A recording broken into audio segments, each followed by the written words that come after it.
오늘 이 시간은 나의 아버지라는 제목으로 은혜를 나누고자 합니다.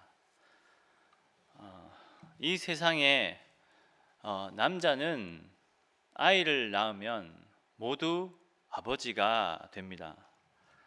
일반적으로 아버지들은 가족을 위해서 참으로 열심히 수고하십니다. 열심히 수고한다는 이 단어 안에는 참으로 많은 뜻이 내포되어 있습니다. 가족을 위해서 자존심을 버린다는 것이죠. 보통 아버지들은 회사에서 열심히 일하시죠. 위에 상사에게 꾸지람도 듣고 그리고 심부름도 하며 또한 똑똑한 젊은 사원들에게 치이기도 합니다. 하지만 내색하지 않으십니다. 조금 성장한 자녀들이 아버지에게 이렇게 묻습니다. 아버지, 요즘 별일 없으세요? 라고 하면 아버지가 시시콜콜 이야기하지 않으시죠. 아니, 아무 일 없어. 괜찮아. 라고 그렇게 말씀하십니다. 그런데 자녀들은 이 괜찮아 라는 이 아버지의 말이 진짜 괜찮은 줄 알고 천진난만하게 그냥 그대로 잘 살아갑니다. 우리의 아버지는 이 세상에 온갖 그런 어려움과 풍파를 몸으로 맞으면서 그렇게 가장의 역할을 하고 계시는데 말이죠. 그냥 그것을 믿는 자녀들은 아버지가 괜찮은가 보다라고 그렇게 살아가고 있는 듯합니다.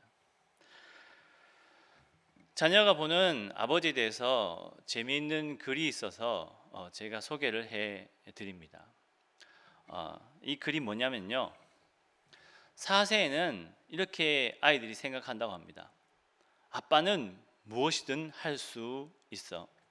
그 7세가 되면 아빠는 아는 것이 정말 많아. 8세가 되면 아빠와 선생님 중에 누가 더 높을까? 12세가 되면 아빠는 모르는 것이 많다. 14세가 되면 우리 아버지는 세대 차이가 많이 나는 것 같아. 또 25세가 되면 아버지를 이해하지만 기성시대는 같습니다. 싫다는 얘기죠. 30세가 되면 아버지의 의견도 일리가 있어요.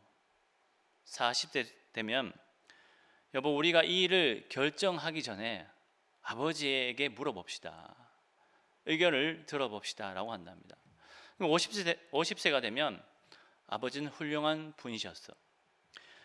60세가 되면 아버지께서 살아계셨다면 꼭 조언을 들었을 텐데 라고 이런 글이 있었습니다.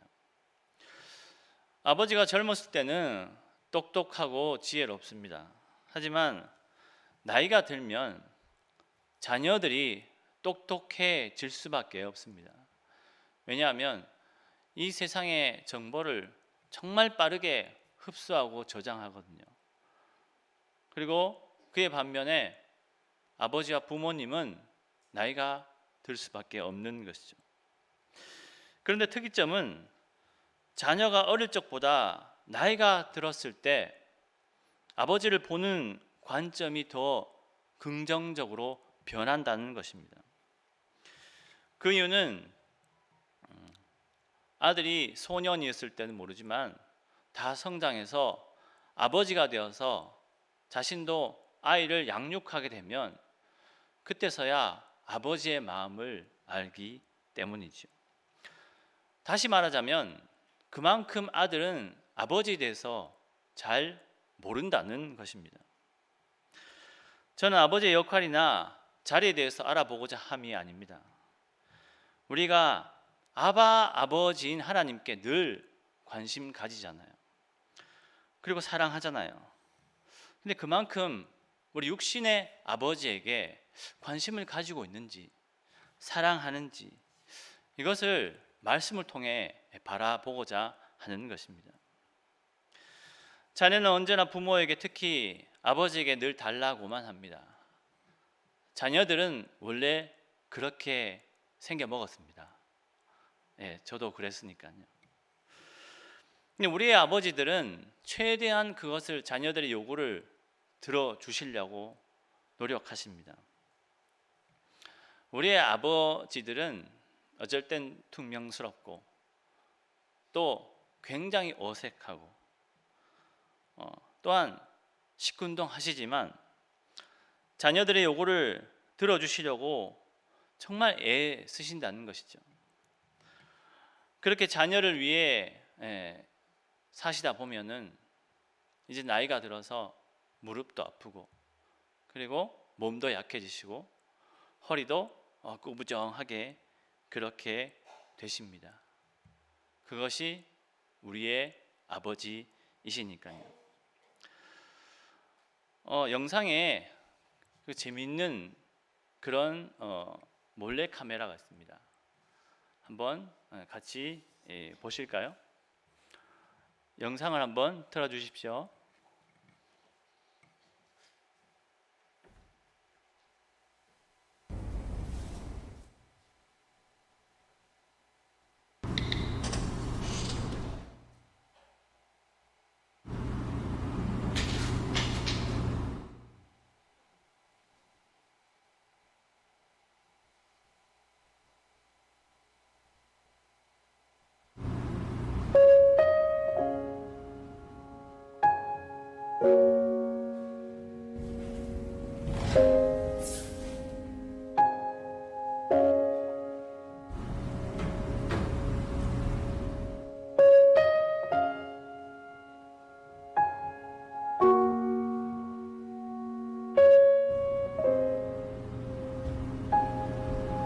총선이 아빠 김용봉, 난 신왕철 아빠 신현기. 이영근입니다. 큰아들이. 저 영우 아버지 되는 사람입니다. 조유섭 아빠, 진영이 아빠. 성함은 김성복. 생각나지요. 그 아들, 딸 만났다가 아들 가졌는데 요번에도 딸이 못 갈까 했는데 네 엄마 아빠 동생한테 신경 써주고 고맙고 부모로서 이렇게 뭔가를 충분하게 해줘야 되는데 그런 것도 못 해주고 그래서 참 마음이 아픕니다. 아들이라는 것은 어느 누가 바꿀 수도 없는 것이고 크게 뭐 도와주지도 못했고 했는데 그들이 알아서 잘 커가지고 계속 부족한 게 부모 마음 아닐까요? 죽는 순간까지 제가 그런 마음으로 살고 있어요. 계속 부족한 거예요. 너무 엄하게 했던 게 그래서 미안해.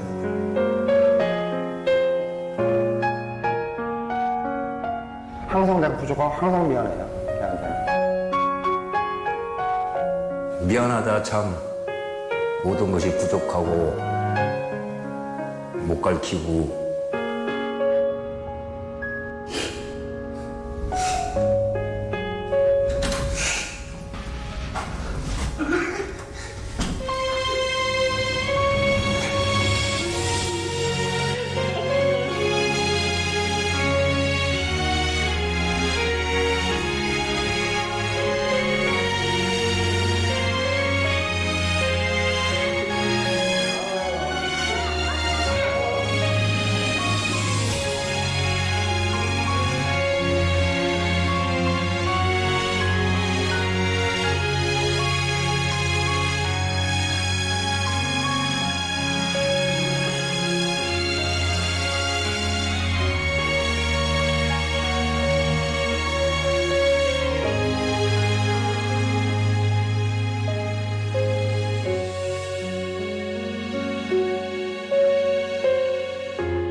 사십 개월 미만 자녀들을 가진 그런 아버지에게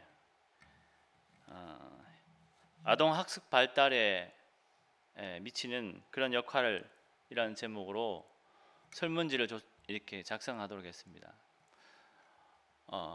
당신의 아이의 사진이 어디 있는지, 핸드폰에 있는지, 그리고 책상에 있는지, 또한 차에 있는지, 그리고 아이가 좋아하는 음식이 무엇인지, 또 아이가 자는 모습이 어떤지, 아이에게 언제 사랑해 라고 말했는지, 그거를 이제 단어를 바꿔서 아버지에게 이렇게 얼마나 아버지를 최근에 안아줬는지, 아버지 사진이 있는지 핸드폰에, 그렇게 하면서 이 촬영을 몰래 카메라로 했는데요. 대부분 이 아들들하고 울었다고 합니다. 그 아버지는 이렇게 영상에 아들들한테 편지를 쓰면서 그냥 미안하다고 그렇게 하네요. 뭐가 그렇게 미안하신지. 그래서 이 계기로 저들은 아버지와 아들의 사랑을 다시 알게 되었습니다. 오늘도 이와 같이 자녀를 향한 아버지의 사랑을 말하고 있습니다. 이것은 오늘 본문은 다윗의 시입니다. 다윗의 시가 바세바를 범하고 나서 쓴 시라고들 그렇게 그런 설이 있는데요. 이게 바로 한 게 아니라 틈이 있다고 합니다. 틈이 있다라는 것은 시간이 걸렸다라는 것이에요. 그 시간이 뭐랬냐 하면 우리아를 죽일 생각을 하고 있다라는 것이죠. 다윗은 하나님께 바세바 사건의 용서를 구한 것이 아니라 나단 선지자가 다윗에 가서 얘기했죠. 다윗, 너 정말 잘못한 거야. 너 회개해. 라는 것을 듣고 다윗이 내가 잘못했구나 하고 하나님께 회개를 구한 것입니다. 그제서야 다윗은 용서해 주신 하나님께 감사의 시를 올리고 있습니다. 그 12절에 다윗은 죄가 옮겨졌다고 말합니다. 동이 서에서 먼 것 같이 우리의 죄가를 우리에게서 멀리 옮기셨으며 라고 그렇게 되어 있습니다. 동과 서는 만날 수가 없습니다. 동과 서가 다른 쪽이 있기 때문에 그렇게 동쪽과 서쪽이겠죠. 우리는 죄를 지을 수밖에 없는 그런 존재입니다. 이스라엘 백성을 위해서 에스라도 다니엘도 그리고 예레미야도 계속 함께 회개 기도를 했어요. 즉 하나님의 은혜가 없다면 대대로 죄에 사로잡혀 살 수밖에 없는 존재가 바로 이스라엘 백성과 우리라는 것이죠. 하지만 하나님은 이렇게 수평선을 만들어서 동과 서로 나뉘어 놨습니다.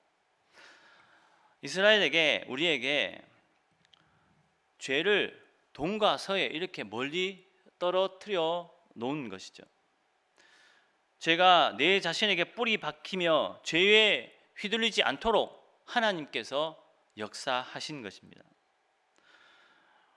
다윗은 자신의 죄를 완벽히 가르쳐 주시고 떨어뜨려 주신 아버지 하나님을 향해서 감사와 찬양의 시를 올리고 있습니다.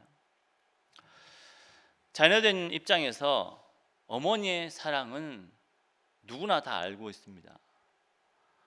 어머니의 사랑은 숭고하고 늘 우리가 배고프면 맛있는 것을 주시고 추우면 보담아서 따뜻하게 해주시고 더우면 시원하게 해주시고 보통 여름에 더우면 예전에 이렇게 부채질을 해주셨어요. 아버지가 안 하잖아요. 보통 어머니 아니면 할머니예요. 그래서 그런지 매번 편지를 쓸 때마다 엄마, 아빠라는 이름이 절대 안 올라가요.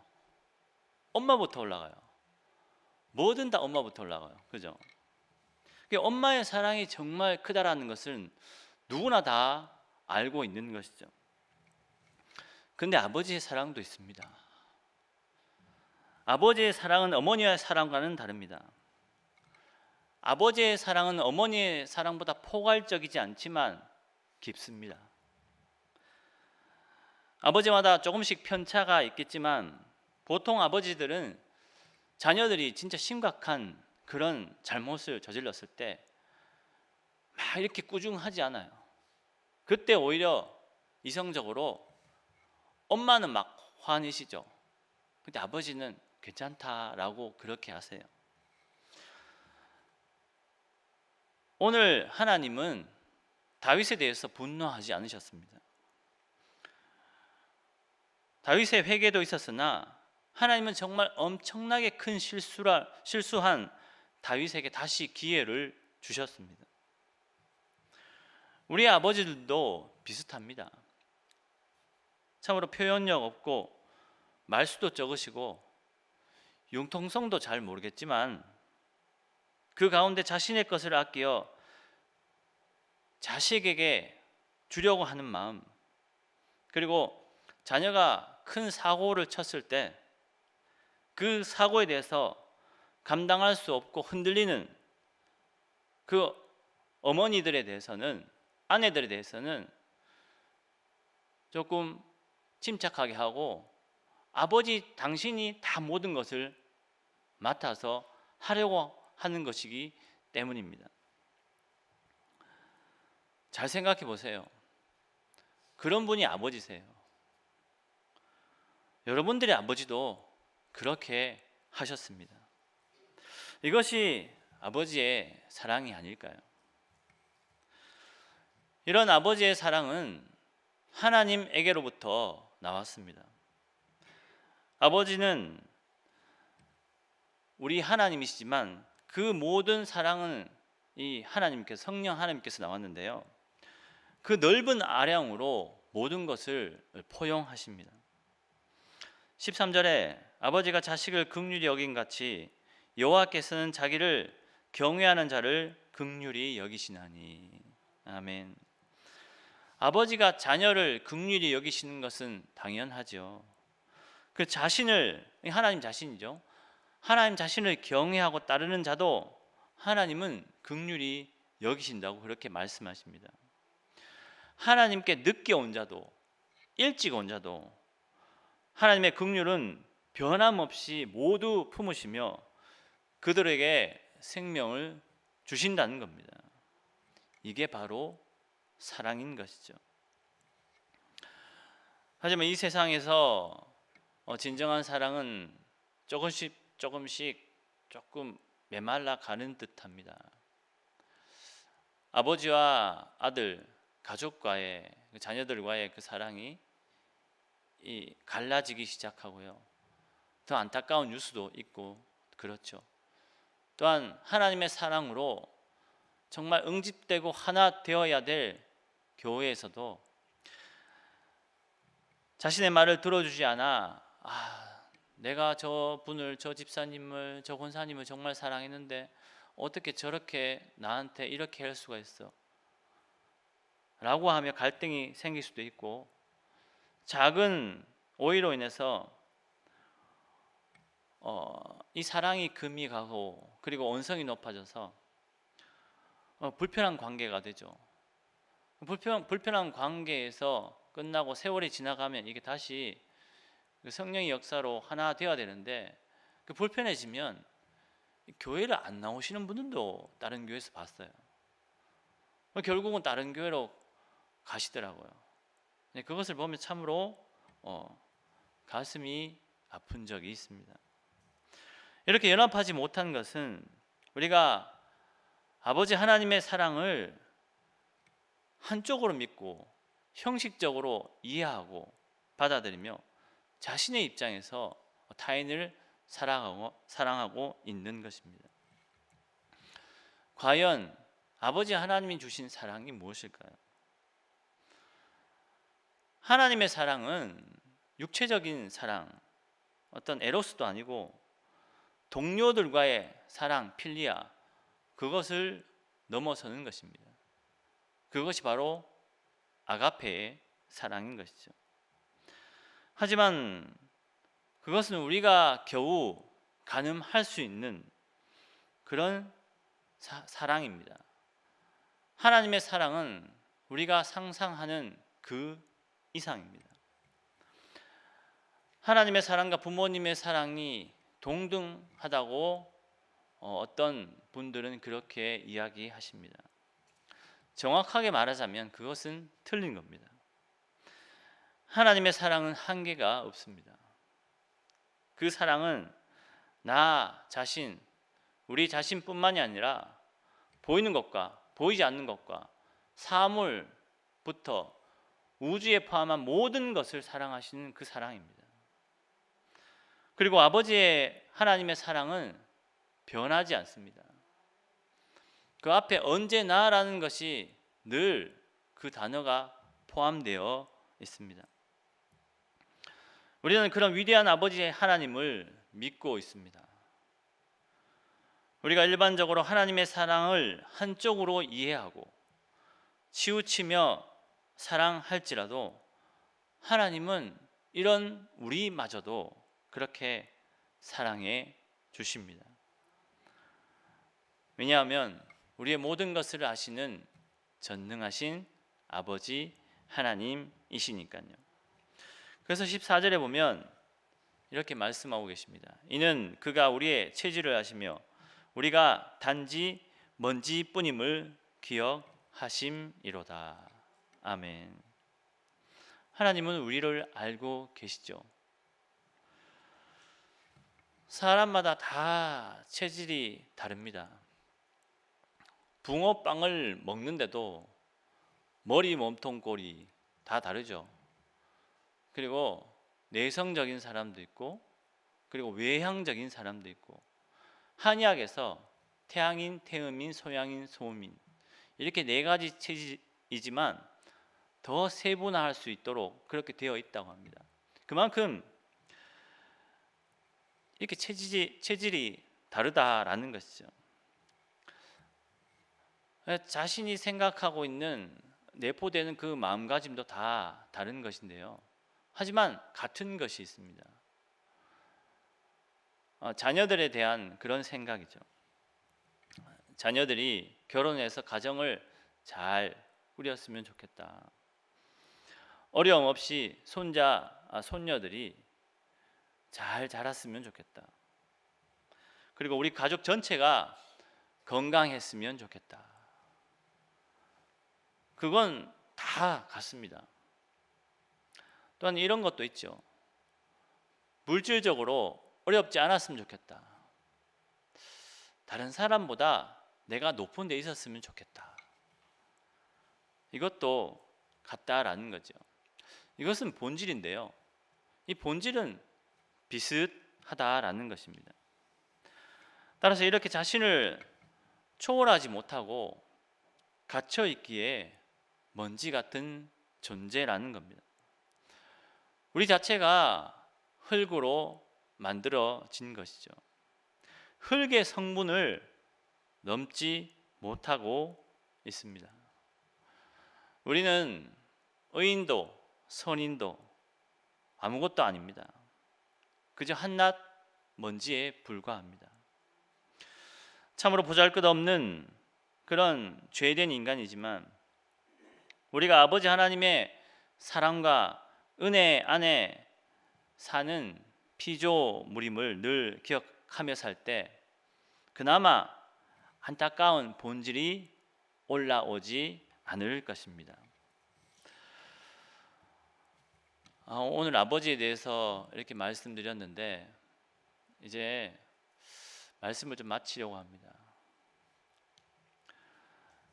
아버지는 전능하신 아버지 하나님이 있고 이 땅에 육신의 아버지가 있죠. 육신의 아버지에 대해서 말씀드리려고 합니다. 저의 육신의 아버지가 계셨는데 2014년도에 돌아가셨습니다. 아버지께서는 2012년도에 3월 달에 위암 말기로 6개월 판정을 받게 되십니다. 정말 날벼락 같은 그런 소식이었습니다. 근데 이 병을 얻고 난 전과 후가 굉장히 달랐습니다. 아버지가 저를 대하는 태도도 굉장히 달랐고 저도 아버지를 대하는 태도도 너무나 달랐습니다. 그렇게 강하고 완고하시던 그런 아버지께서 1년, 2년, 1년 반이 지나니까 굉장히 수척해지셨습니다. 약해지신 것이죠. 너무나 안 됐더라고요. 더 안 된 거는 하나님의 사랑을 잘 알지 못했습니다.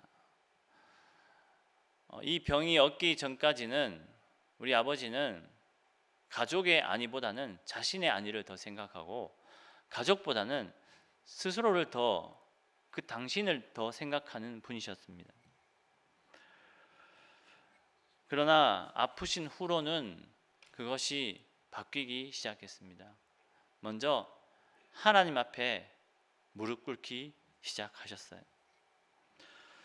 그것을 보면서 아버지도 위로가 필요하시는구나, 정말 사랑이 필요하구나 라는 것을 알게 되었습니다. 1년은 괜찮았습니다. 근데 1년 반 좀 지나니까 고통스러운 그것들이 아버지에게 막 다가오기 시작했어요. 그때 솔직히 안 되는 거 알지만 하나님 우리 아버지 좀 살려주세요 라고 기도한 적이 있었습니다. 저랑 아버지랑 별로 안 친해요. 원래 경상도 사람들은 그렇잖아요. 근데도 그렇게 기도하게 되더라고요. 그게 가정인 것 같아요. 조금 더 사셔서 아버지가 좋아하는 등산도 같이 가고 야구장에 가는 게 그렇게 소원이셨는데 딱 한 번 가봤거든요. 중학교 때. 그 후로는 간 적이 없어요. 야구장도 한번 같이 가면 어떨까라는 생각을 해보기도 했습니다. 근데 감사한 건 아버지가 그 암에 걸리시고 난 다음에 그제서야 아버지 손을 만지기 시작했습니다. 그제서야 아버지를 안기 시작했습니다. 왜 그 전에 하지 못했나 그런 생각도 많이 들었습니다. 아버지를 씻겨드리며 아버지를 씻겨드린 게 그때 처음이었습니다. 그 전에 아버지를 더 씻겨드릴 것 이란 그런 생각을 하게 되었습니다. 그래서 나도 참 아들이지만 불효자구나 라는 것을 느낄 수 있었습니다. 아버지가 자녀를 위해 사랑을 다하지만 결국 아버지들도 사랑이 필요합니다. 아버지와 자식은 타인이 아닙니다.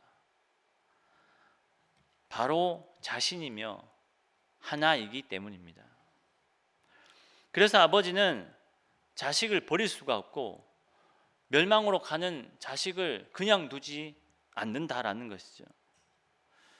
그렇게 하나님은 수많은 죄를 저지른 나를 위해, 우리를 위해 목숨을 바치신 것입니다. 그렇다면 아버지 하나님은 우리에게 무엇을 바라실까요? 풍성한 11조를 원하실까요? 엄청난 몸 잘 나도록 하는 그런 헌신을 원하실까요? 아니면 일천번제를 원하실까요? 그냥 하나님을 향해 기쁨으로 찬양과 경배하는 것을 원하실 겁니다. 그 찬양이 교회뿐만이 아니라 이 세상에 각자의 자리에서 흘러나와야 합니다. 그리고 서로 사랑하기를 원하십니다. 우리에게는 감사하게 아버지가 계십니다. 우리의 죄를 위해 자신의 생명을 주신 전능하신 아버지 하나님이 계시고요. 폭과 깊이는 차이가 나지만 이 땅에 아버지도 계십니다. 보이지 않는 아버지가 중요합니다. 하지만 보이는 아버지도 참으로 중요하다라는 것입니다.